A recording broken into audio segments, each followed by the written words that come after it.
I'm principal broker, owner of the Lake Oswego Pacific Cascade branch here. A little bit of history on me. I was over 10 years at IBM as an account executive. Traveled extensively during that time. I was 75% plus on the travel schedule. Had my number 3 kid on the way and decided that wasn't really the life that I wanted to provide for my children. So I moved across into real estate, moved into commercial, did a couple years as a tenant rep here in town. Found that wasn't really the type of sales that I liked because I'm a relational seller. And so I moved across to residential. Built a brokerage in West Lynn, built a team up at another brokerage, and then I purchased this brokerage out about a year ago. It's an 8-year-old brokerage office, but the previous owner had stepped out of ownership due to some health concerns, and so I was able to kind of come in and take that over. So that's my experience base. So I have a lot of different passions in life, and I'm pretty committed to those. That's why I exceeded at IBM. That's why I try to really diversify what I'm looking at, because I tend to pursue one thing very well, and then I neglect the other areas. What we're going to be talking today a lot about is your passion and building a business that is built around your passions, but also having a life outside of that, right? A business plan, and especially in our business where we don't really have set hours and a schedule and where we clock in and out, right? It's really easy to make this business everything that you do, literally 7 days a week, from the time that you wake up in the morning where you're checking your emails and responding on leads, to 10 p.m. at night when you're responding to leads of people who are looking online and saying, hey, I'm interested in seeing a property. Your entire day can be consumed with that, and that's not a healthy life, and that ultimately is going to lead to burnout. So we're going to talk a lot about just living your passion. We're going to start off with a short video. Who's heard Gary Vaynerchuk speak before? Anybody? So, master marketer, very passionate. His videos are a bit salty, so just be prepared for a little bit of language in there. This video here is a little bit older. This was from 2008 at the Web 2.0 Expo. So it's largely people building web businesses online, because ultimately what he likes to talk about a lot is specialization, just going after a specific community with whom you can connect. Because our connection today into the world through social media and online presence, we're able to narrow our focus to very specific things and still have amazing marketing and business as a result. So we'll go ahead and watch this video.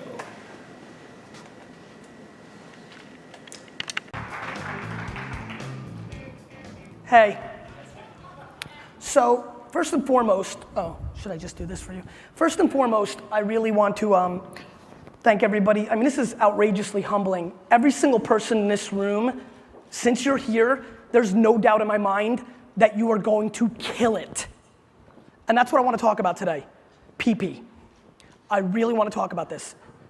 Patience and passion. Let's start with passion. There is way too many people in this room right now that are doing stuff they hate. Please stop doing that.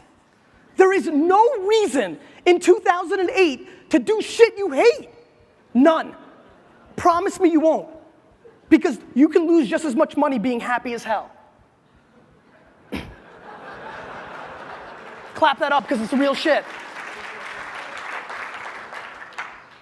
You know, I took over my family business. It was doing a couple $1 million a year, and over a 7-year period, I built it up to a $50 million company, turned 30, freaked out, and decided I wanted to do something else. Get out of my face. And so, I saw, you know, Zay Frank and Amanda Khan at Rocket Boom doing all that stuff. I'm like, I can do that shit. And so that's what I decided I want to do. I became 1% not happy selling wine. 1. And that's when I changed my life. I started Wine Library TV in February. I had to do the holiday thing and all that. And that's where this all started. And by the way, talking about patience, everyone's like, oh, Gary, this is so great. But you're so handsome and charismatic. I can't do that shit. You know? And I was like, listen. 17 months. I don't know if you know this. 17 months. You saw Fred say 2006. You just heard about me yesterday. 17 months. I did Wine Library TV 5 days a week. I walked away from being CEO of my company, running that stuff, watching it dip.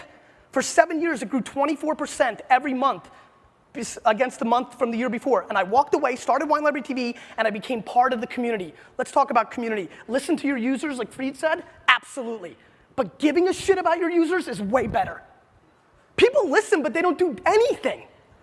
Doing something, answering those emails, giving a crap, caring about your user base, that's what you need to do. You need to care about everything, and it starts with yourself. Look yourself in the mirror and ask yourself, what do I want to do every day for the rest of my life? Do that. I promise you can monetize that shit. If you love Alf, do an Alf blog. You collect Smurfs, Smurf it up. Whatever you need to do it. So many people are talking about, I can't monetize. There's a billion 70-year-old douchebags that are in control right now. But the number 2 person, that 34-year-old lady, she's gonna buy your shit.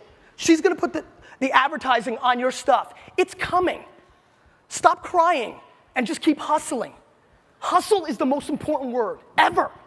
And that's what you need to do. You need to work so hard. Guys, we're building businesses here. This isn't about parties.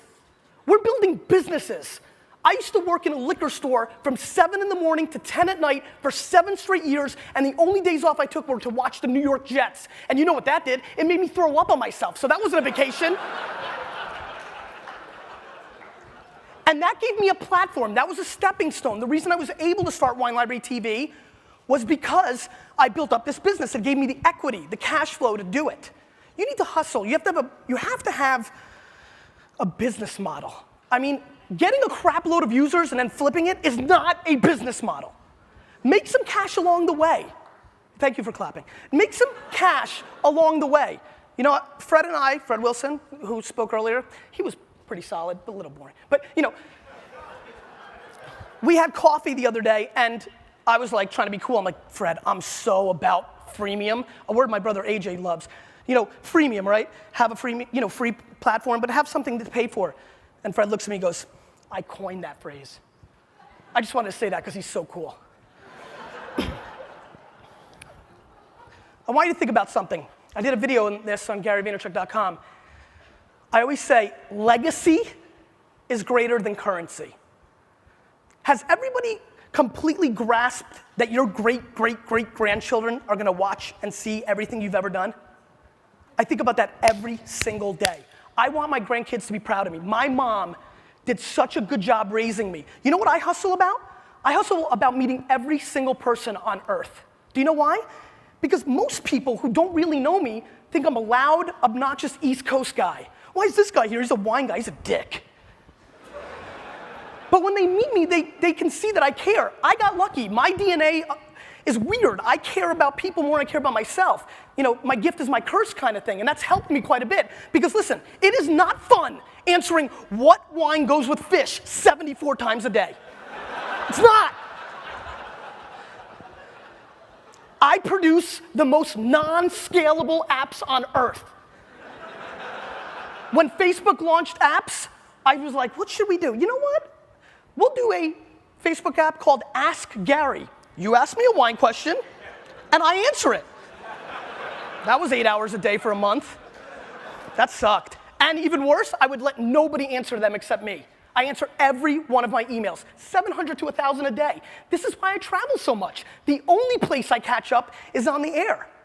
You know, on my air, which is kind of cool, and in the air. So that is the only way for me to keep up with it. I mean, honestly, the only thing I fear in the world is internet on planes. Right?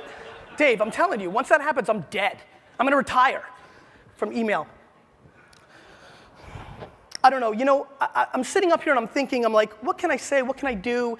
You know, what I really hope is just for people to be happy. Honestly, we're sitting where the gatekeepers are no longer in control. Guys, I was in my office in the dirty jers, right?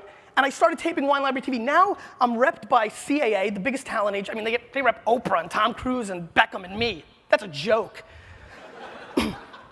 I mean, how did they find him? You know, how did I book Conan and Ellen and Front Page Wall Street Journal, Time Magazine? All of them without an agent, without a PR person. If you're pumping out good shit, people will follow. But if you for a second, a half a second, don't believe in what you're doing, whether it's your personal brand or the product you represent, you need to get out now. Please. Can you guys promise me that? I'll give you like $8 each. We only get to play this game one time, one life. And I just really hope that people understand. You know, I'm excited because, for example, Monday, I gave a keynote in Vegas to all the franchisee owners at Domino's Pizza. Yeah. I told them two things. One, you guys are fucked. They are. They're in a franchise. I mean, they can't do anything. Everything I believe in, they can't do. And two, bring back the Noid. That was it. Those are the only two things I told them. Thank you. Why did the Noid get such a big response? I need to use that more often. All right. My fundamental hope is that people understand that this is business. Really, I do. Way too many people running around town not understanding what we're doing. Two, understand the game is changing. I've turned down 40 television deals. Why? Not because I think I'm a big shot. Mainly, yeah, actually a little bit. But mainly, I'm waiting for a bigger opportunity because there's no reason for me to share the equity. My content is mine. The way everything is changing is unbelievable. I mean, everybody's gonna be consuming content everywhere and in different platforms. And the people that controlled it, newspaper, television, and radio, are no longer in control. And that is a huge factor that people have not totally wrapped their head around. You need to build brand equity. It's about brand equity in yourself, because you never know what could happen, right? Lehman Brothers, anything can happen. This whole space is gonna crash next year. It's gonna be awesome. Huge opportunities. Get ready. But if you have brand equity, you will be fine. There is never a bad time when you believe, when you work hard, and when you know what you're doing. But you have to do, this is where it's crucial. You have to do what you love. Because let me tell you something. Doing what I do sucks. 18 hours a day, 78 flights this year already, answering every email. What wine goes with beef? I don't know, dude. Whatever you like. You know, I mean, it gets tough, but if you love it, you will win. I love people. That is a huge advantage for me. Get out there and network. People are the people that are gonna help you. The only way to succeed now is to be completely transparent, completely. Everything is exposed, everything you do. So your legacy is your ultimate life. It's all you've got. And you can build so much on that. When you have brand equity, anything can happen. I leveraged my brand equity to get more exposure for Please Dress Me, the t-shirt search engine. It got covered in a lot of places. That was my brand equity. If tomorrow Zucks launches a new social network and there's beta, you want in. Don't lie. That's brand equity. You gotta think about that. Plus, what's very imperative to me right now is using the tools. Way too many people are trying to figure out which tools should I use. Should I use Twitter? Should I use Pound? Should I use Jaiku? Which tools should I use? All of them. Your user base and the people that care about you, you need to connect to them any way you can, everywhere you can, as often as you can. That is essential. That interaction. We're humans. We like, look at reality TV. That's about as real as, that shit is not real. But we still like it because it's somewhat real. This other stuff is very real. The place where we play is very real. And it's massive, massive opportunity. I hope people wrap their head around that because we are going through a gold rush of branding. In the old days, to become a brand, you needed a lot of mainstream media attention. But now, if you get talked about enough in all these social webs, blogs, you can get there. You can build your brand, your company's brand. But it all starts with that first moment when you look in the mirror. First moment. What do I want to do? What do I want to do? I'm so hot on that. So many people will kill it if they do. And I don't care how small your niche is. For example, I'm killing it with wine video, right? You don't want to compete with me. None of you. But, I'm serious. But, there is an absolute opportunity for somebody to come out with the Pinot Grigio hour. I'm serious. Niches can go crazy. If you love sports, you could do that. Where is Sports Center? I would watch that all day. 2 people doing Sports Center every day. There's so many video blog opportunities. It shocks me that there aren't bigger opportunities, bigger people doing it. They're coming, but you have to understand we're in a gold rush. Somebody's gonna get it and you're not gonna have a shot. So if you have a feel, if you wanna do it, I don't wanna hear about this 9 to 5 bullshit. What's that? You quit? I quit, nice. I don't want to hear about this 2-job thing, right? 9 to 5, I don't have time. If you want this, if you're miserable, or if you don't like it, or you want to do something else and you have a passion somewhere else, Work 9 to 5, spend a couple hours with your family. 7 to 2 in the morning is plenty of time to do damage. But that's it. It's not gonna happen any other way. You're not gonna make stickers and give out swag and everybody's gonna give a shit about your site. I got wristbands. That is the key. Patience. There's a site that I'm very fascinated with. I'm in like with you. I think about it all the time, actually, randomly. It's a site that I believe should be a killer.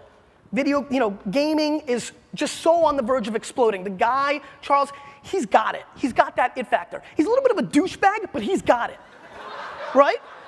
And he loves being a douchebag. He is so authentic, I love him for that. He's who he is, and he's hustling and he's trying. And I'm telling you, if he's patient enough, and if the right moment strikes, that site is gonna be huge. And there's so many sites out there that are obvious to me, and too many people giving up. There's so many people giving up because they don't believe, and please stop doing this, by the way, while I'm at it.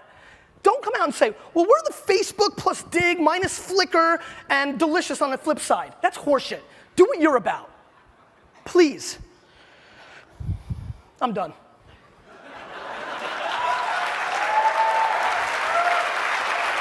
And I'm done because I want, Jason Fried is awesome. Did you guys like Jason Fried? Clap it up.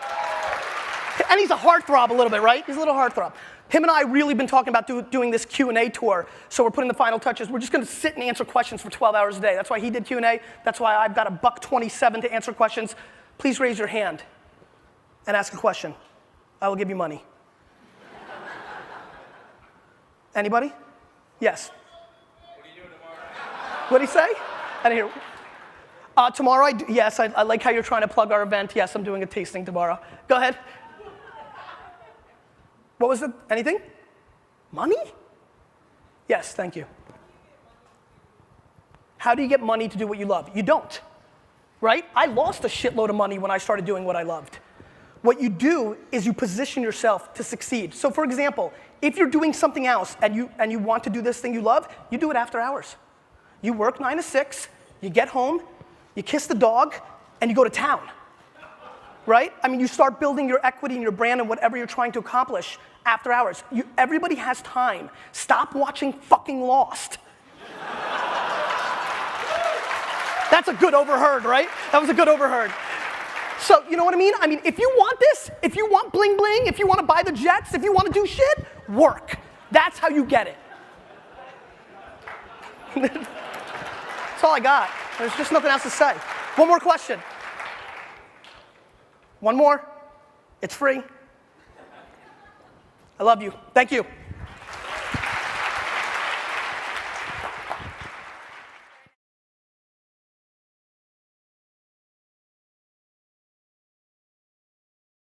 For you to do on your own, which comes down to your business and personal expenses. So going back and thinking about, and maybe you want to write it across the top, 35, 35, and 30, right? And thinking then on your gross commission income, 35% going into operating, if that's going to be your business expenses. 30% going home is going to be your personal expenses. And so you may need to fill that out and make sure that those numbers all work. And if not, then maybe you have to go back to the start and readjust some of those goals to make sure that you have the correct transactional volume to support what you're actually trying to accomplish. But ultimately, that 35% is going to be your filter to decide how you spend your money within your business. I want you to have a mantra, right? I mean, like you need to, within business as your brand, you need to have like a brand statement of what you do, right? So you can just give a quick elevator pitch to people. Some people narrow that down to like a very simple statement of like, you're in good hands or you're a trusted advisor or whatever it might be, right? If that's something that they can just tag everywhere. But ultimately, you need to have something that you're pitching to clients, but you also need to have something that, frankly, you're pitching to yourself, right? Some people call these daily affirmations, right? But it's something that it's Stuart Smalley, looking in the mirror and saying, I'm good enough, I'm smart enough, and doggone it, people like me, right? If you say something to yourself all the time, you will believe it. That's the way that people pass lie detector tests, when they're actually lying, is if you repeat something over and over to yourself, your mind will believe it, no matter what it is. So, most people's mantras are pretty negative. They tell themselves, I can't do this business. This is too hard. I don't like being uncomfortable. Whatever it is, that's a mantra. And you're going to repeat it to yourself, and you're going to believe it. And then guess what? You're going to achieve exactly what you're saying. If instead you have a different mantra that supports where you're going and who you want to be, you're going to believe it, and you're going to achieve that as well. We live in a country where anything is possible. You can become president of the United States, apparently. Anything is possible for anybody. There is unlimited opportunity within our country. This is not war-torn Africa. This is not a garbage dump in Guatemala. You can achieve anything that you really set your mind to. But you have to set your mind to it. And so you need to have a mantra. Mine is, I am a marketer, I am a closer, and I am a leader, but not a savior. And I tell myself that over and over and over again, and that becomes my decision filter. So one, I'm a marketer, so that makes it really easy for me to go and say, how am I spending my dollars? Am I spending it properly as a marketer? Am I creating a brand identity? Am I reaching out to my clients in appropriate ways and spreading my message? I am a marketer. I am a closer, because marketing means nothing if I don't actually close some business. And so am I doing all the appropriate things in order to actually close business with the people that I'm marketing to? Am I able to convert clients into, or prospects into clients and actually make money? I'm a closer, and I'm a leader, but not a savior. So when people want to sit down with me and run their businesses over and over and over again, I'm happy to be a leader and to help people and to give them a path and a plan. But ultimately, I will not save you. You have to decide to do the work yourself.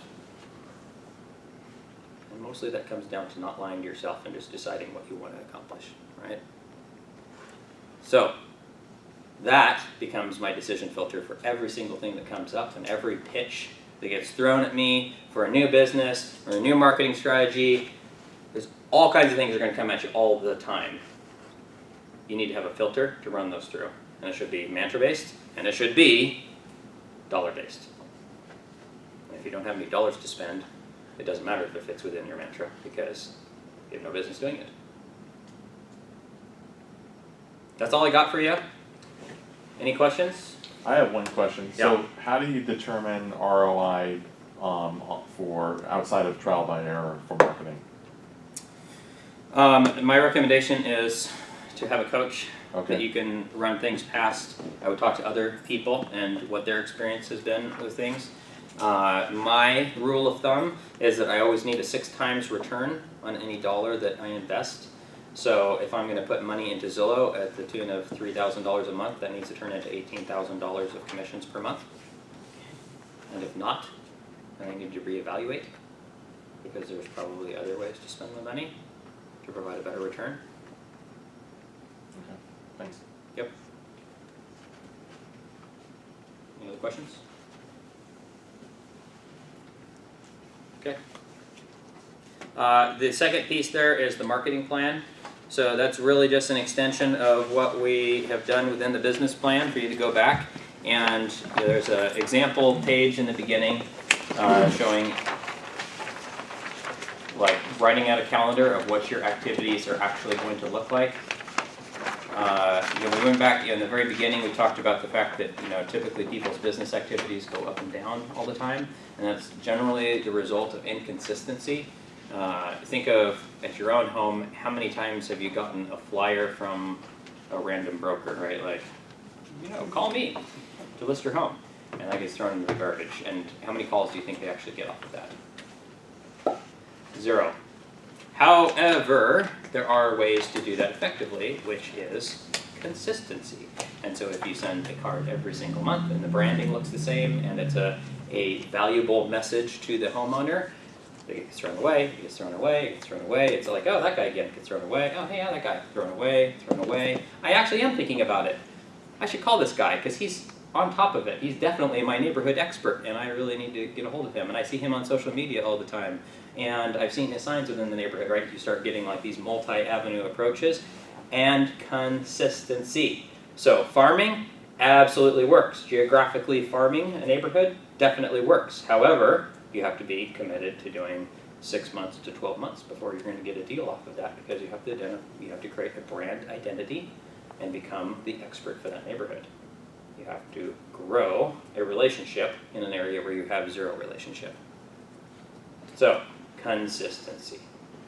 Make a marketing plan, stick to it, do the exact same activities over and over and over and over. And you're going to develop a community who knows you, likes you, and trusts you, and use you for your real estate. Okay? So, for just solds or just listeds, if they're not in your farm, do you not send them out? Because that's like a one-time thing. I only send out just sold, just listed within my farm. So one secret is you don't have to be the one who listed and sold a house to send a just listed, just Right. sold. The key phrases are I, we, or it, right? I just listed or sold. It must be something, you can say just sold if you were the buyer, right? You sold that property, even if it wasn't your listing, but you have to be involved in the transaction if it's an I. We, if it's anything SUMA, like, you know, office to office, we share. So you can say we just sold this, we just listed this. That's great. It just sold in your neighborhood, and I have buyers, right? I mean, like, nobody really is going to differentiate that, but you are following along the rules there of not saying that that was your listing or you had anything to do with selling that, but you're generating interest based upon something that happened in your neighborhood and sharing. So I only send just listed, just solds within my farm, and I do that outside of my own listings. I'll send things that, you know, are happening because I'm being of value to the neighborhood and helping them to stay on top of what's going on. If I have a listing within an area, the only reason I do a just listed, just sold is in support. I generally don't do just sold. I'll do a just listed. I'll do open house invitations because I'm in support of actually selling. Mm-hmm. And so there is a possibility that if I send it out to the neighborhood a just listed, they may tell their friend, hey, this just listed in my neighborhood. You should go check it out. Yeah. And then I get somebody who comes in the door. But I don't do it in order to develop that farm unless I'm going to develop a consistent farm routine for them. Most brokers, 80% of those, do 3 or less deals a year because they're not prepared to do the work. They want to watch Lost. They want to relax during the day and have the flexibility. They look at our jobs and they say, oh, all it takes is a few hours of commitment through the deal, like show my friends some properties, write some paperwork that's already pre-written for you. All you have to do is fill in the blanks. How easy is this job? And then you get paid a $10,000 check. I could do that every single month and do all this fun stuff, but that's not the reality of our job. People don't understand what it takes to build a business within the real estate field. And so that's why they do 3 or less deals a year. That's why most brokers don't make it through their first year if they're trying to make a full-time after that. Because they're not prepared to do the work. They're not prepared to put in the grind. If you're not passionate about this, if you're not prepared to be uncomfortable, then get out, go do something else. There's better things to do. There's better places to invest your time, or perhaps you just want to sit at home and watch Lost, and that's okay. It's all choices, and so you have to decide where your choices are going to be. And you have to make sure you're passionate about those choices. So the business plans you have in front of you, so I'm a big proponent of coaching. Wherever you get that, I don't think that there's a right and wrong answer. That can be informal coaching through your principal broker, through other brokers within your business. It can be formal programs. Tom Ferry is a large coach, one of the largest coaches organizations within the nation. Does an excellent job.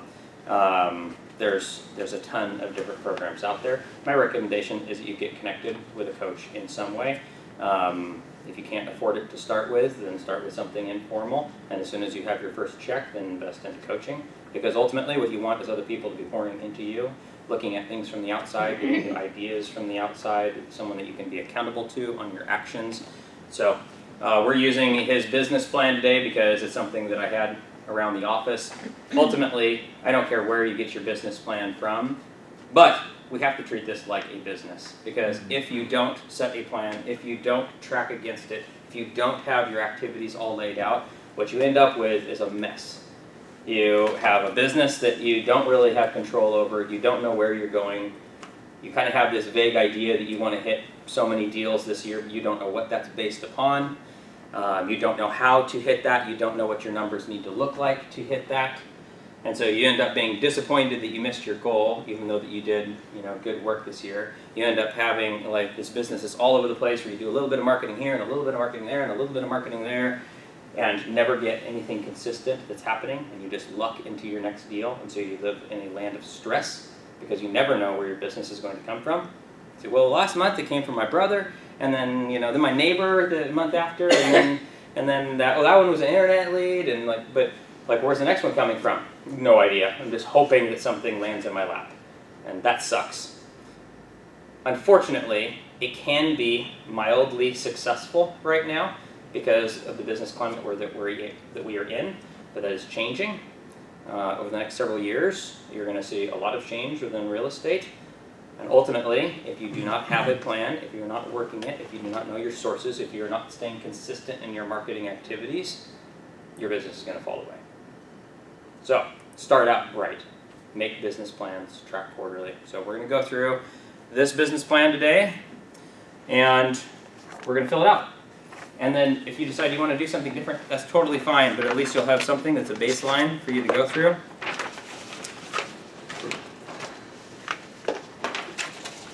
So if you pull over here to the first page of the business plan that says Mastery,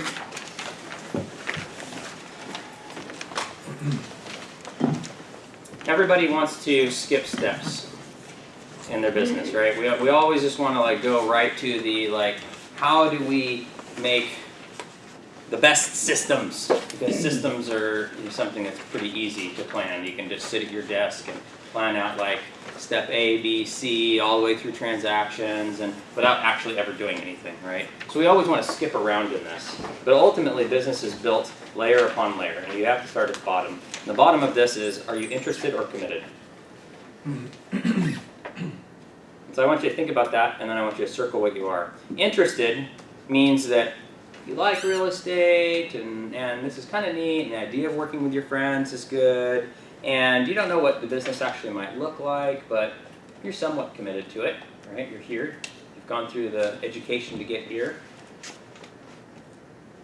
but you're just kind of interested. You're not sure how committed you are. You're not sure what you're willing to give up. Committed means I will give anything to make this business succeed.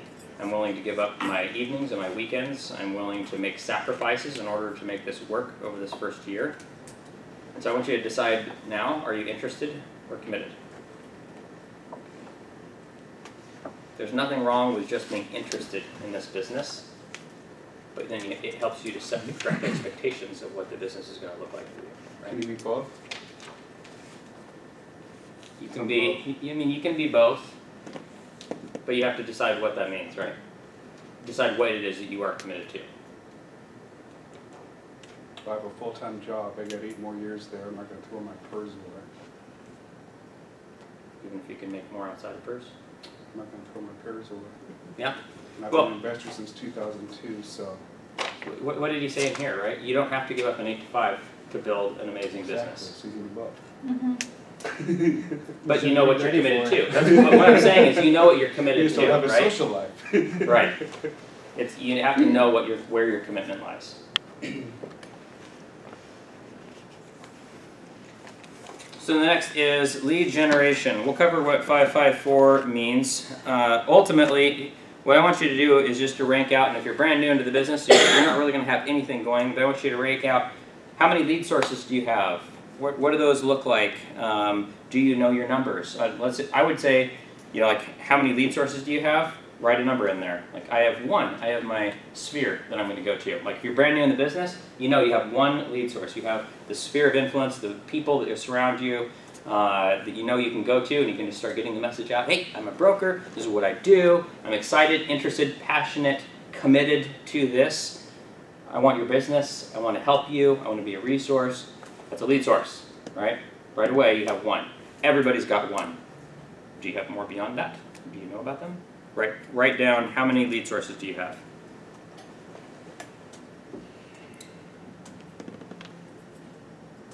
Track and know your numbers. So that I want you to rank on a scale of 0 to 10, with 10 being I am laser focused on my numbers. I know everything about my business. I know what it's going to cost to procure a lead. I know how many of those leads are going to convert. I know how many of those conversions are going to equal a sale. I know what my income is going to look like. I've got my numbers dialed in. I can rattle them off at any given time to anybody. And if you're brand new in the business, that's probably a 0, and that's okay.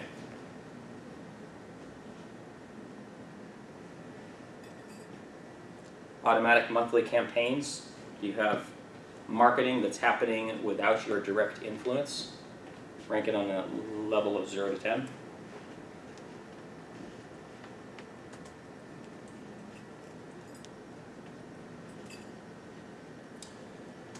Moving up the pyramid. So you start out with lead generation, then we get to lead conversion. You need to be able to convert leads. So, 1, do you have a database? I would say that's either a yes or no. Do you have that database segregated into long-term leads, short-term leads? You know what people's plans are. You know who's a buyer and a seller. You know how you're going to target them.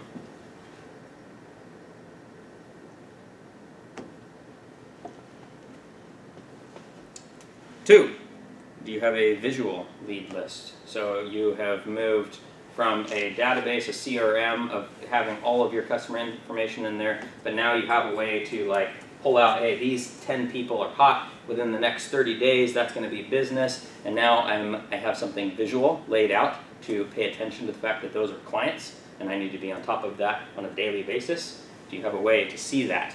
Could be within your CRM, where those are just all kind of segregated out. You can see your hot leads every time. Could be you write it on a whiteboard. Do you have a visual way of maintaining contact with your clients?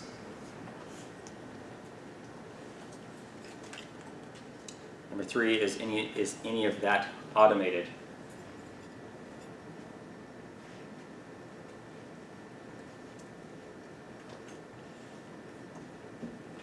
Number 4, it says increased conversion ratios.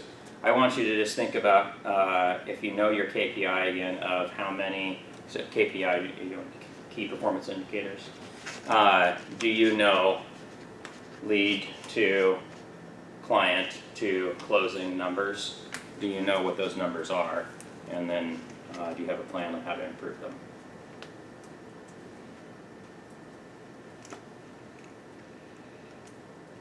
So moving up, so we've got lead generation, lead conversion, bringing those people across to becoming clients. So that happens through often a system of presentations. Do you have a buyer presentation? Are you practiced at it on a scale of 0 to 10?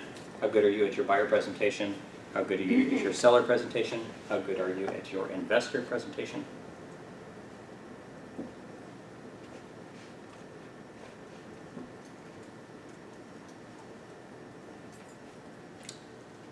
Once we've procured a client, we're taking it towards closing. So, what do your systems look like?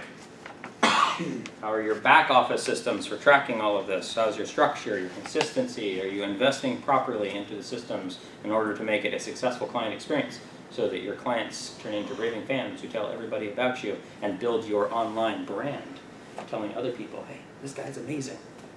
The best way to build a brand is other people talking about it, not you just talking about it all the time, telling everybody how amazing you are. So you have systems in place to make sure that the experience is so good with you that they're out there spreading the word themselves.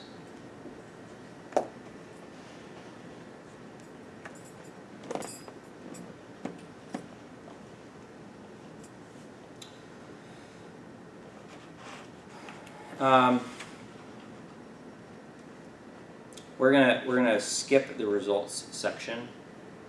Ultimately, that comes down to building the correct team behind you of how you're maintaining all of this. That's really going to come a little bit later. Right now, what you want to focus on is all those base layers. The top layers there of the mastering, your emotions and your financials, ultimately that's the culmination of all this, right? You want to, 1, have a really good financial plan, knowing where all your dollars are going to invest in each of those areas, how it's being split out. I'll just let you write down a really good rule of thumb. So every dollar that comes in, I actually have this split out into separate accounts. So when I get a commission check, I deposit that into my commissions account at the bank. And then I move 35% to operations. I have an operations account. I move 35% into a tax savings account because you're all self-employed and 35% is probably about the base that you're going to pay. In your first year, you don't have to generally worry about quarterlies. I would consult with a CPA, but you generally don't have to do that because quarterlies are based upon your previous years. But in future years, you will be paying quarterlies, so make sure you're on top of that. So 35%, 35%, and then 30% I transfer into my home account. And that's the money that I actually get to live off of. Makes it really easy to know how much money you have to spend on a new marketing campaign. And so when Zillow calls you up and it's like, hey, for just $4,000, you can buy some of this zip code and get leads every month. And you're like, well, that sounds amazing. And then you look at your operations account and you say, well, gosh, I only have $1,500 in there. That's a good indicator for you of whether or not you should spend money on Zillow leads, right? So those are good breakout, figuring out your financials and filtering your decisions there. Ultimately, if you have these things all well dialed in and you're improving them all and you have a good plan, that's going to lead to the emotional mastery. And so what I mean by that is most brokers, our income goes like this. Our job satisfaction goes like this. And our emotions go like this. And what happens is you have no business.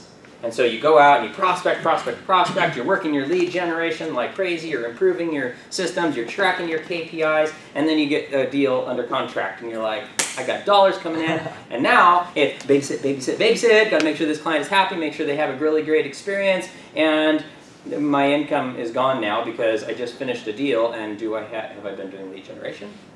No. And so now we're panicked. Where's my business gonna go? Prospect, and so here we go again, right? So we go like these highs of like, yes, everything's working, I'm getting paid, and then, oh shoot, I've got nothing going on, I'm gonna starve. And then like, yes! And so here's that cycle. And this is most brokers' business, just goes like this. And sometimes it's like this, right? But ultimately, it's these ups and downs. If you build this properly, and you're advancing across the board of like, well gosh, my buyer presentation is about a 6 right now. I really want to improve that to an 8. I'm going to talk to my coach. I'm going to talk to my principal broker. I'm going to figure out what they do. I'm going to practice with other people so I have it dialed so I can just walk in and just know, hey, you know what? 80% of the time, I'm going to get this client because I've got a really great presentation. I know how to connect. I know my KPIs. I can walk in and tell them all about how many of my deals close and what I do for my clients and be sharp as a tack when I walk in. And gosh, it's dialed. Now I know I'm getting 80% of those. So we can apply that and say, okay, so how many leads do we need in order to achieve our goal? Right? So you have all that. Now your emotions aren't going like this because you know where things are, right? And so you can keep consistent and improving. Like, I'm happy with my business. I know where it's going. I know what I need to do to improve. And so your emotions stay in check. You're able to withdraw from that transaction and not get all emotionally engaged. And when your client is falling out of a deal, you freak out and are a nightmare to work with for other people because that's the only business you got and you don't know what's coming next. And, whoa, shit, I'm going down to the bottom again, right? Instead, you're going to say, hey, look, it's business. Some things work out and some don't. This is not my house.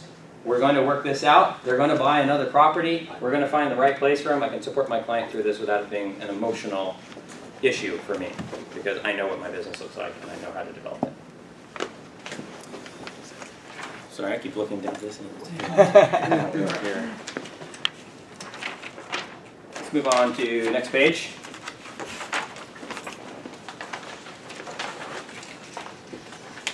So this, I actually just want you to color in on each one of these sections, shade out from poor through excellent of how you feel you're doing in each of those areas. How's your mindset? How's your goals? How are your business systems? How's your presentation skills? How's your lead gen? How's your planning and organization? Just shade it in of where you're at. each one of those.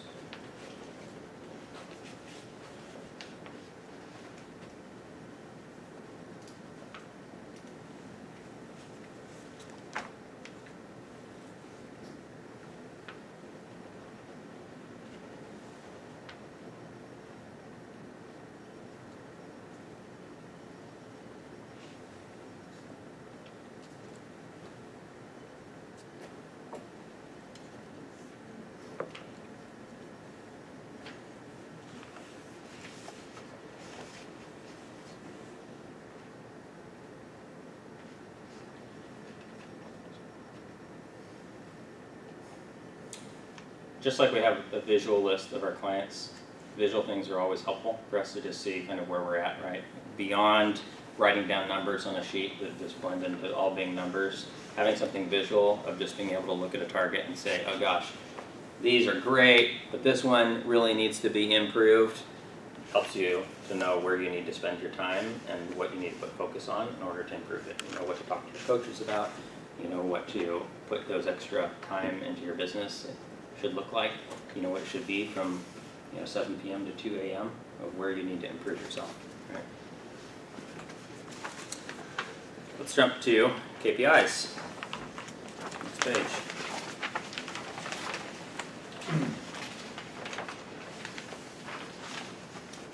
So I would actually like you to fill it out from the bottom up first. I want you to start out with what you want your gross commission income, GCI, and your number of units to look like. How many transactions do you want? How much commission income do you want? What's your goal for the year?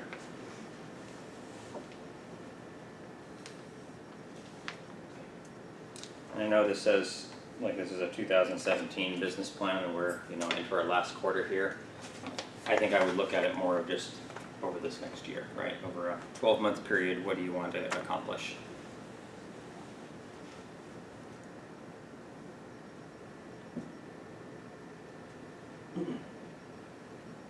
GCI is gross commission Income.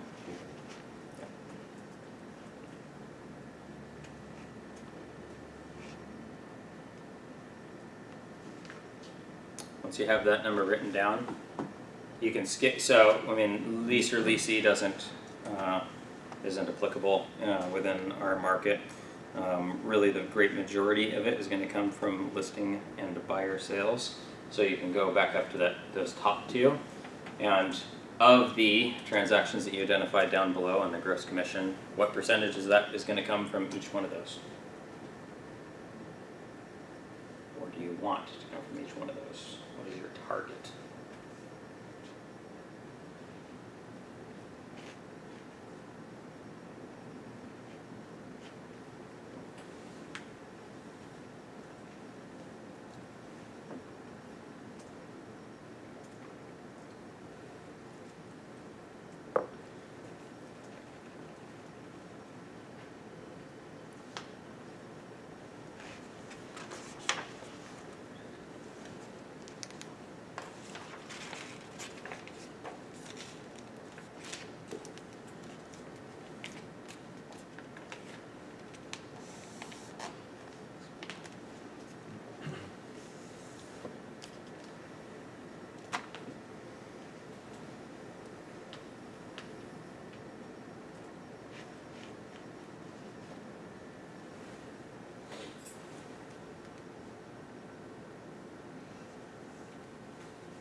There, close.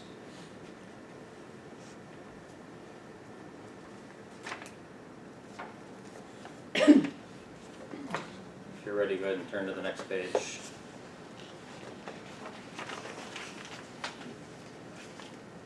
So at this point, we've identified what areas you need to master, how well you're doing in your skills. We've identified what your transaction volume needs to look like in order to hit your goals. That's all the what. So now what we're dealing with is the why. If you don't have a why, you will never reach a what. And that goes back to what he was talking about. It's about passion. Nobody's passion is going to be selling homes. It's just not. You might love homes, you might love the process, you might love negotiating, you might love showing property. That's not enough of a passion for you in order to do that hard work, to be committed at 10 o'clock at night to finishing what you were working on. It has to be driven by something behind that. There has to be a why. Why are you in this business? Why do you want to accomplish transactions? Why do you want to make this extra money? That what is activity. The why is your fuel. Is it your family? Is it providing certain things for your family? Is it providing certain things toward a retirement? What's the why that is going to energize you when you're sick of it? So I want you to write that out. That's the end of that. I'm committed to have my best year because, write down your why. Why are you committed?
Before we move to that next section, personal vision, what have we been talking about exclusively here? Business, right? I've been talking 100% about business. We're talking about the grind. We're talking about putting in hours. We're talking about doing a 9 to 5 and then working until 2 in the morning, right? Everything we're talking about is about putting in massive commitment into your business. But at the start, I talked about the fact that that does not lead to satisfaction, right? You can't be all about business. That's what this career will lead you into being like, and it's not healthy. It's not healthy for you. It's not healthy for your family. You've got to have other things going in your life besides this business. Otherwise, you're just going to burn So when I was at IBM, I was the top performing sales executive in the nation. I had a national sales platform. I had a team of hundreds of people that worked under me. I worked 365 days a year, including Christmas Day. We owned houses, 5 houses throughout the U.S. I would take my family to Hawaii 6 times a year, and they would be at the beach, and I would be in my office. And they would be at our pool, and I would be in my office. And if I went to the beach with them, I had my laptop, and I was on a conference call the entire time. Now, don't be upset for me. I did very well at that. I loved it because I am ruthless about pursuit of excellence in what I do. The problem that I have is that I will ruthlessly pursue that to excess if I don't have personal goals. So one thing that I have chosen to do, and this is something that I recommend,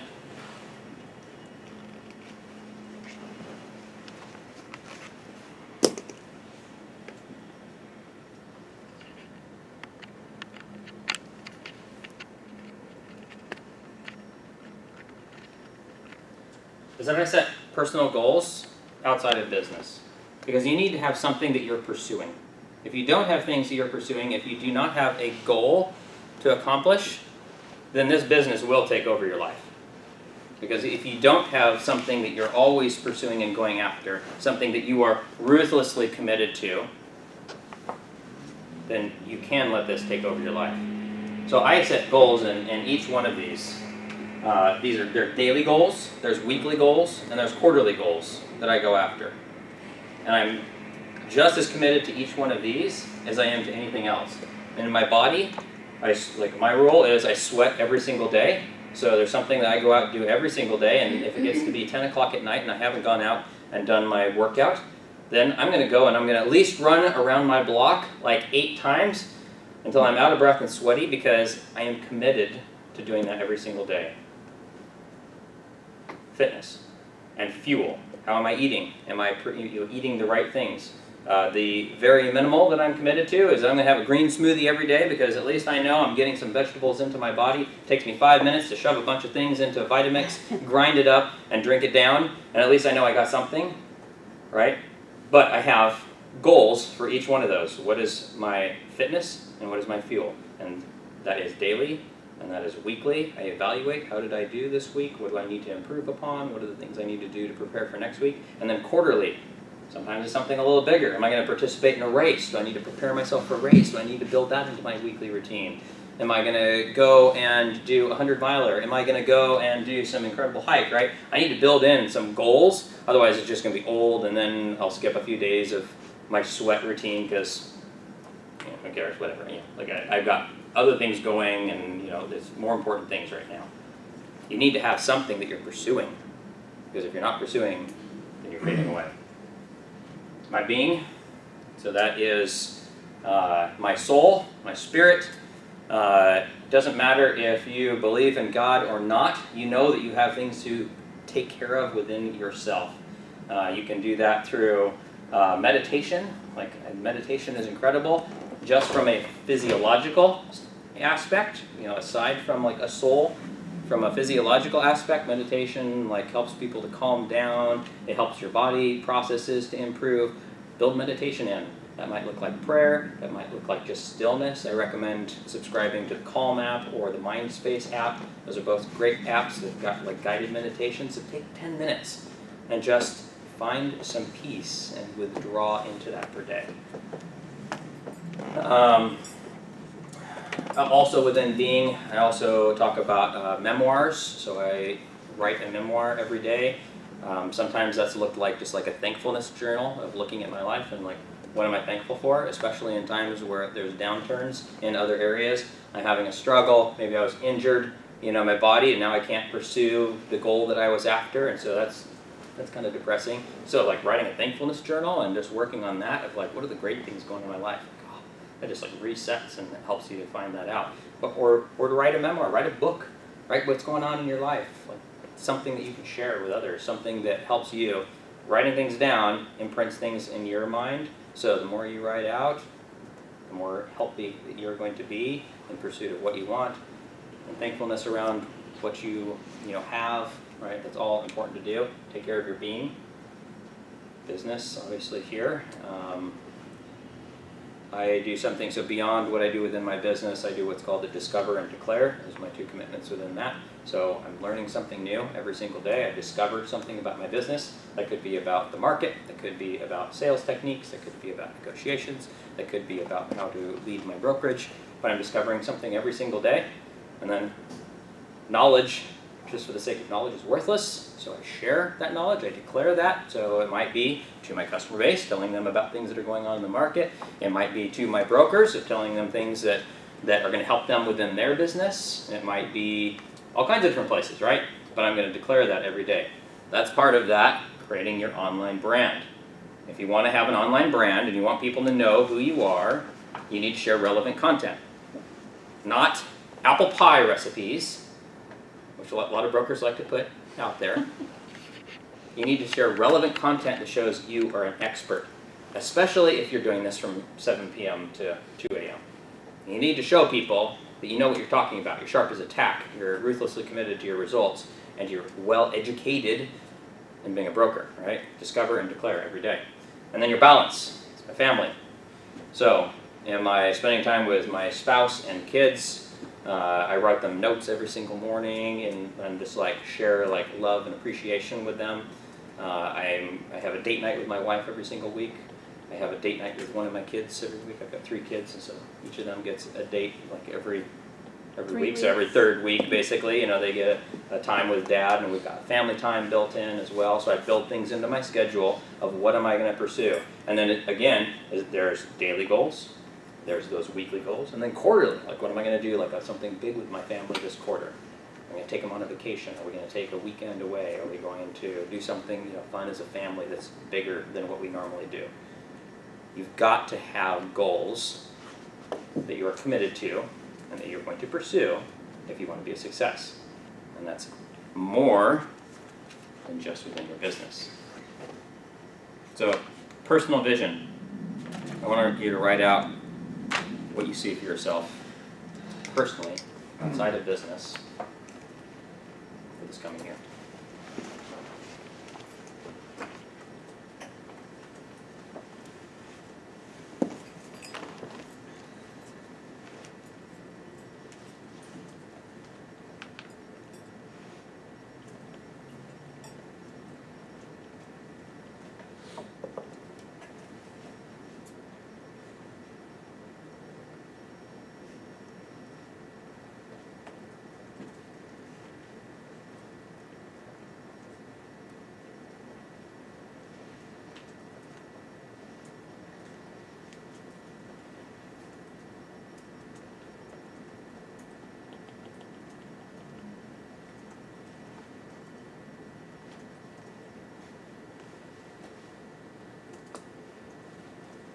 And then you can skip to the far right where it says 5 key areas to master personally, and just write in 5 things. What are the 5 things you want to target?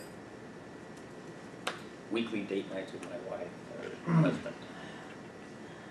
Time away as a family once this year. Whatever it might be. What are the 5 keys that you're going to target? Lose 30 pounds. Whatever it might be. That one's always on there. It just keeps staying on.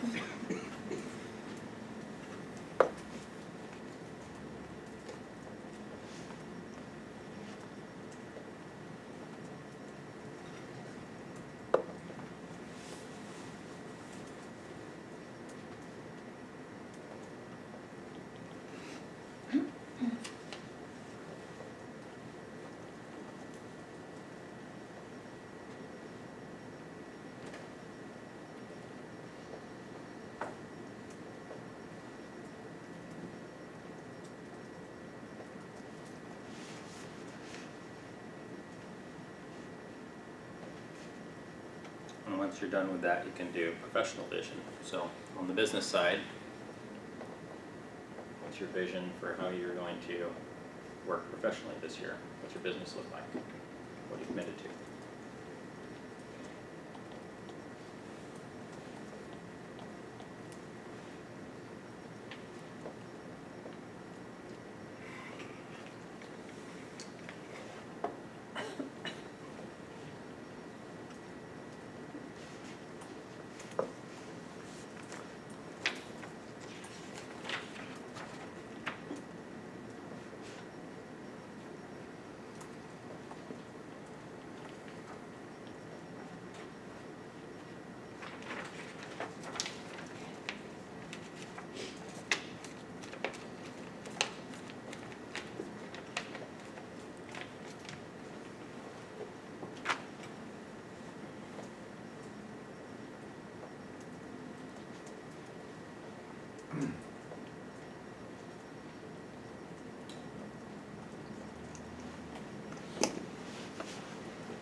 So you're done with all that. Go ahead and skip to page 6.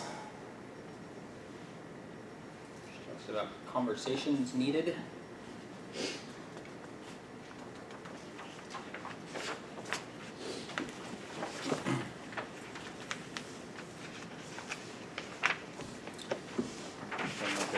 What? 6. No, forward. Skip a page to 6.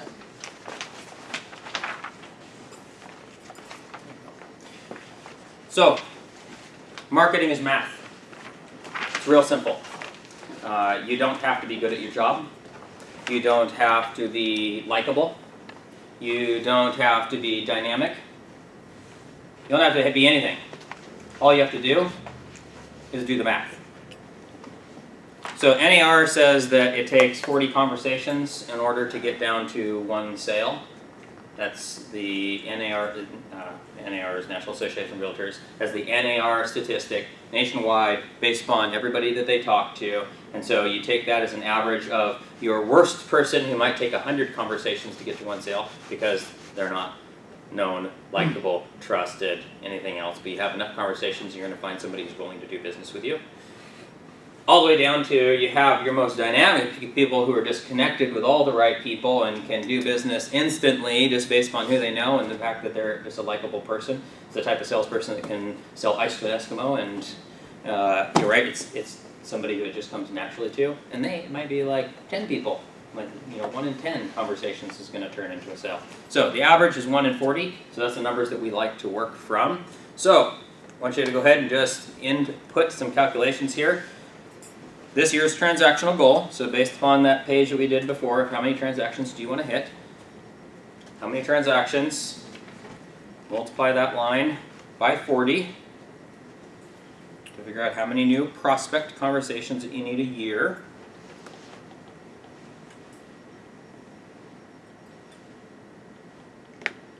Next down is you're going to divide that number by 11. Because we all want to have time off during the year. You need to have some vacation in there where you're not prospecting all the time, right? So divide it out by 11. 11 months worth of work.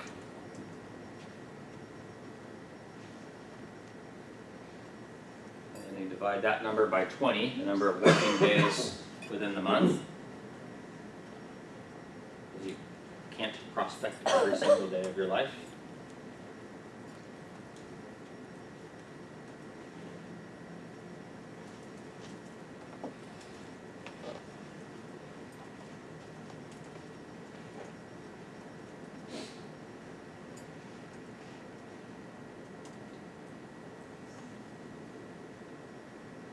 Of course, that final number is the number of conversations, new prospects that you need to have every single day.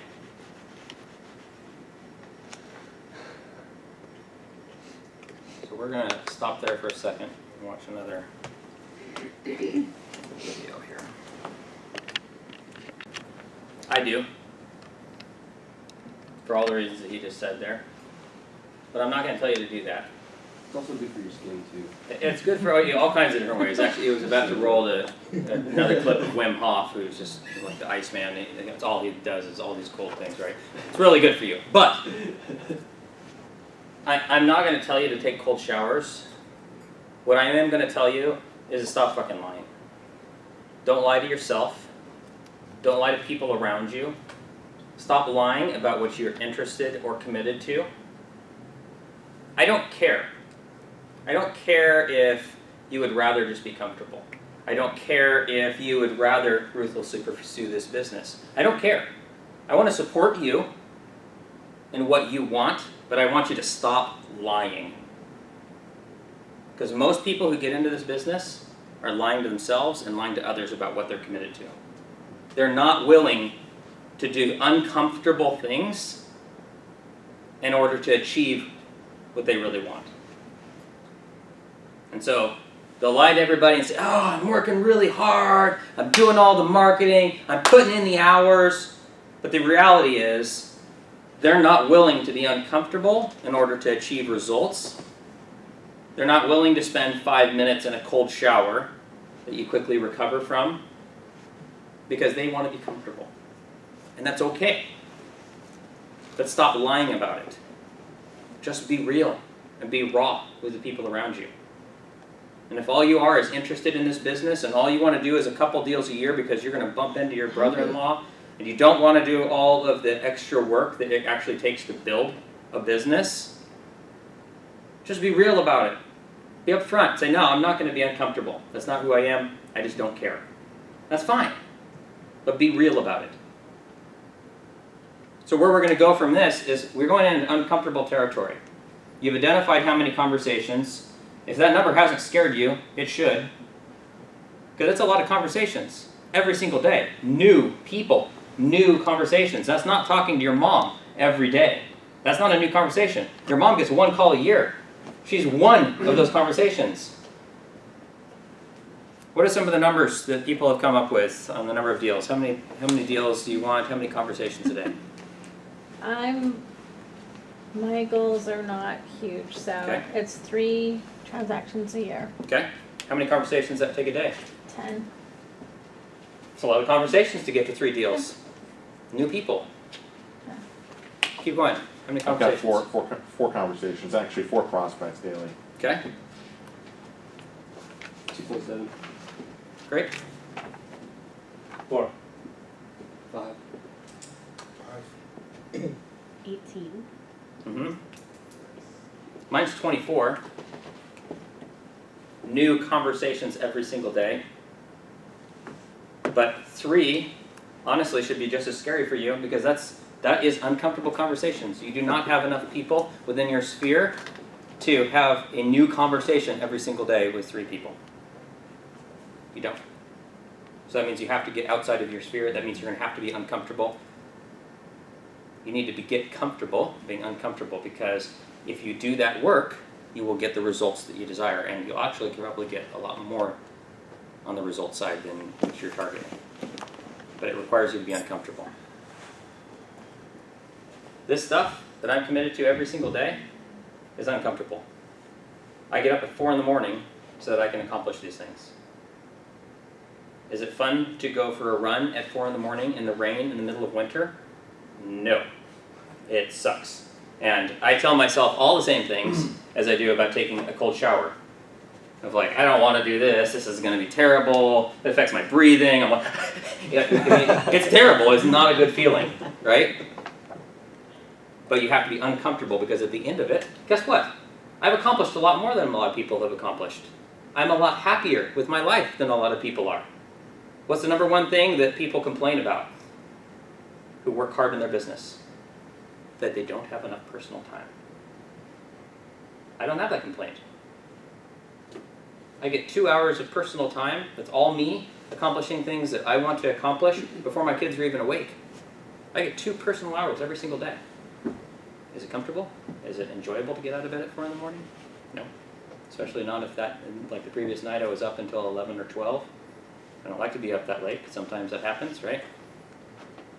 When my alarm goes off at 4, I just want to say, today should be a rest day. But I'm ruthlessly committed to my results. And so I'm going to be uncomfortable. I'm going to get out of bed at 4 in the morning and I'm going to go for a run in the cold. I'm going to go and do a workout that I know is just going to suck and I'm not going to enjoy, but my goals are going to be accomplished. But that's what I'm committed to. And so you have to decide whether or not you're committed to that or not, whether you're committed to being uncomfortable. I recommend taking cold showers. That'll tell you if you're comfortable being uncomfortable, because you won't want to. That first time alone, you don't want to. Summer's not bad, but we've kind of missed out on that. In the summer, going fully cold, it's all right. It kind of feels good for, the first 30 seconds of it. But in the winter, where you're already cold getting into the shower, and when that water comes out, it's like 50 degrees. That's cold water in the winter. That's hard. That's not enjoyable. That's really difficult. And that'll tell you how committed you are. So we're going to jump back a page to 5. So knowing those conversations and those transactions,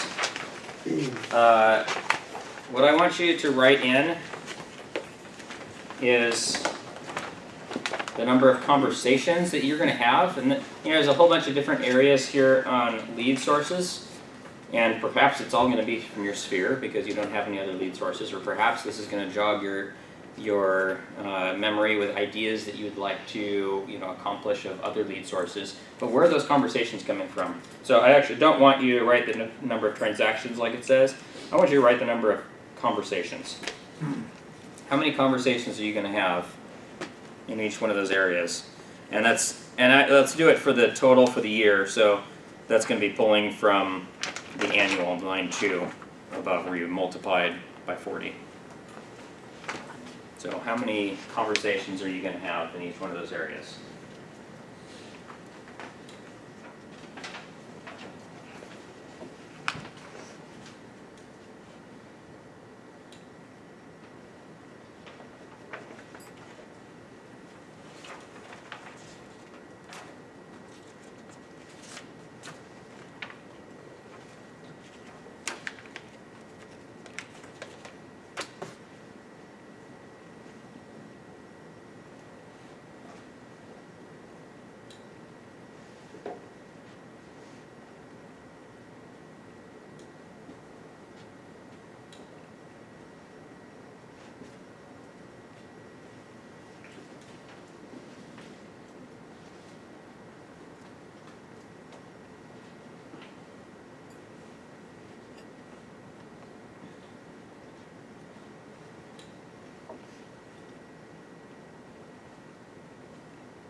Where your conversations need to be had. The conversations need to be around subjects that you're passionate about within communities that you have a common passion with. Right, going back to what Gary Vaynerchuk talked about, right? I don't think he said in that video, he says be the mayor of your community, right? Get to know and be a leader among like-minded people, because that is where you're going to prosper in your conversations. Doesn't matter what that's over, right? If you are passionate about dogs, then become the mayor of the dog community, right? Like where everybody knows you and you're always engaged with them and you're engaging with them across every social media and you're creating blogs about it and people come to you as an authority and an expert on that. And also, you get to work with them to identify the needs that they have that you get to monetize off of, right? In real estate, and so that you get to be an expert within real estate. But you have a community within the dog, park, right? Whatever it is, it's still going to be uncomfortable, but it's going to be natural.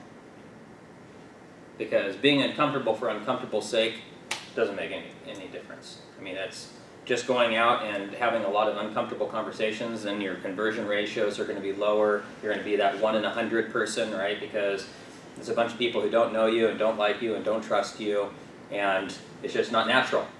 So you're doing the right things, and ultimately you will be successful, because everybody is. Marketing is math. Know your numbers.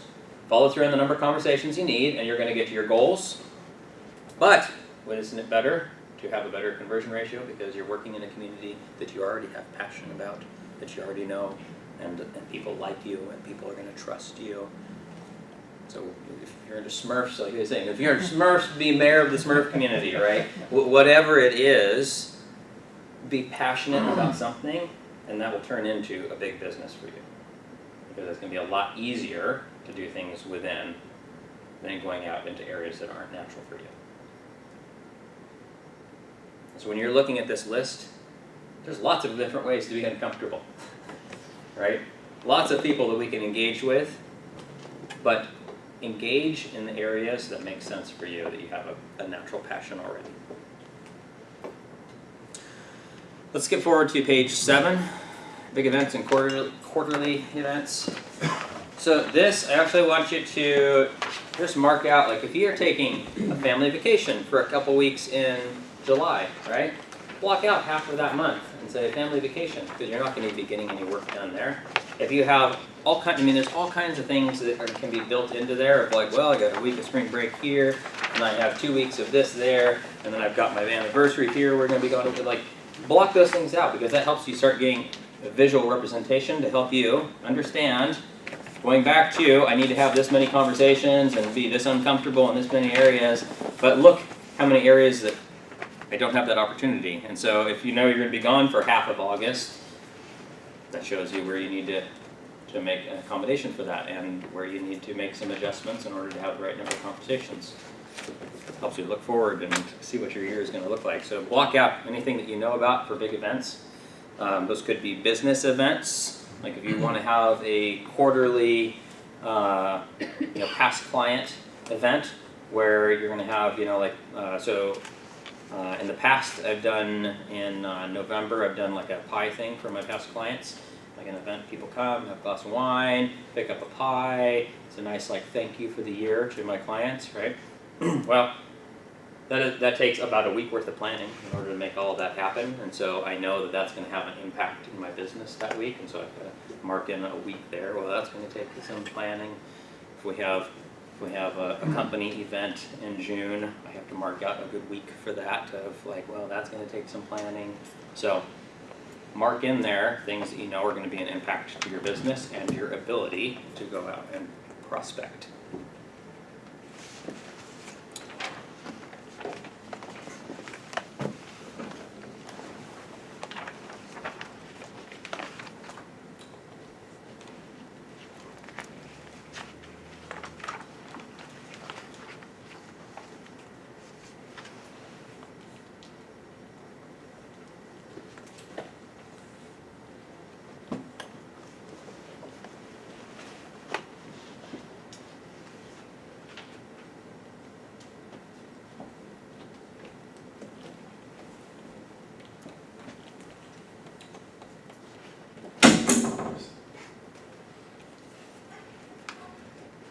Everyone.